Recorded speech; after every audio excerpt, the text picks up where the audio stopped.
Well, thank you. I appreciate everybody taking their time to come out of their busy their schedule and come on a cold night in a cold barn. I'm kind of amazed at these bright lights. I know, Rod, you get to talk a lot of times on the stage, you get a lot of lights, but this is the first time I can't really hardly see the crowd. But this is fun. I want to tell you just a little bit about myself. I'm a farmer from Boone. I've been farming and in agribusiness for approximately 35 years. I just celebrated my 35th wedding anniversary with my wife in August. We have 4 children, we have 3 grandchildren, and we have 1 grandchild on the way. So people say, well, why are you running for governor anyway? What's the deal? And I said, well, really, my vision is in Iowa, where our daughters and sons, our granddaughters and our grandsons can find a job or create a business and stay in Iowa if they want to. And I think that's critically important. I've been doing an informal, unscientific poll. And I've been asking young individuals, when you graduate, are you going to stay in Iowa? What do you think they said? No. Yeah, some of them have said no. Actually, I've had one person say no. All the rest of them have hesitated and then said, depends on if I can get a job. I think we're working awfully hard to figure out how to keep young people in Iowa when the answer is really pretty simple. We have to be sure jobs are available. But I want to talk to you just a little bit as a state senator. We talked about the budget. I want to say a special thanks to Dave Vaught. He's just been doing a great job going around the state. And we are so fortunate to have him working on our behalf and explaining the situation, what's been going on. First off, I want to tell you, it's not your fault. The governor is going around telling you that the economy is the worst economy ever since the Depression, yada, yada, yada, you know the story. And reality is, he's been denying that we even had a problem. And so it's kind of amazing to me that for the first time he's come back to Iowa. I said he'd been living in a state of denial for such a long time. It's good to have him finally come home and actually address the situation. So we're going to get going on that, and I want to share with you that when the governor started, he had a $5.3 billion budget. This year it's going to be over $6.1 billion. So when he talks about reductions, it's reductions in his own growth that we've been having to deal with. So that's one of the things, because if we don't balance our budget, we send a message and it's going to be hard to create jobs in this state.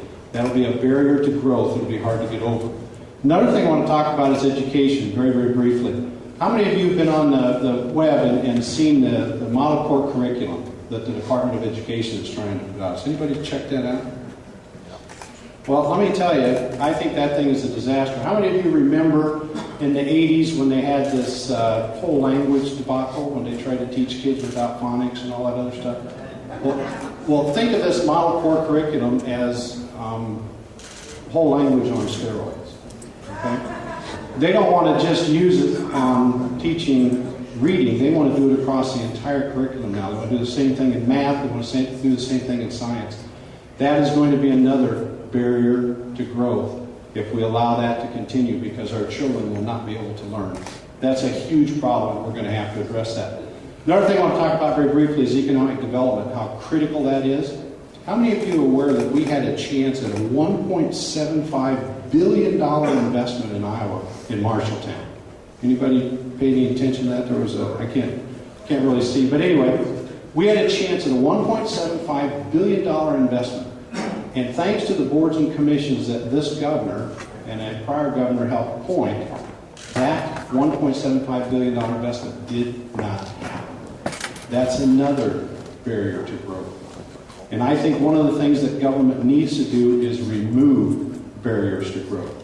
And the only way we're going to get those barriers out of there is if we change the government.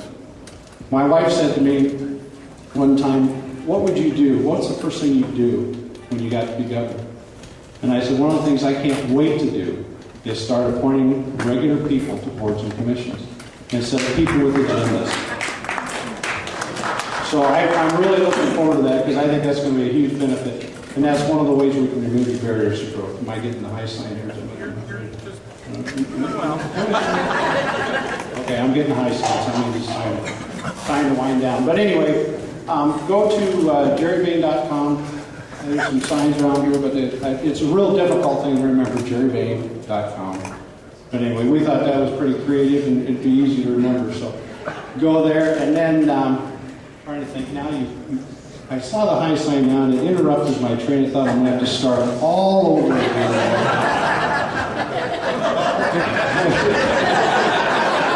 So anyway, I just want to thank everybody for coming out on a cold night. I really do, and I appreciate everybody's excitement. I do want to say one last thing, though.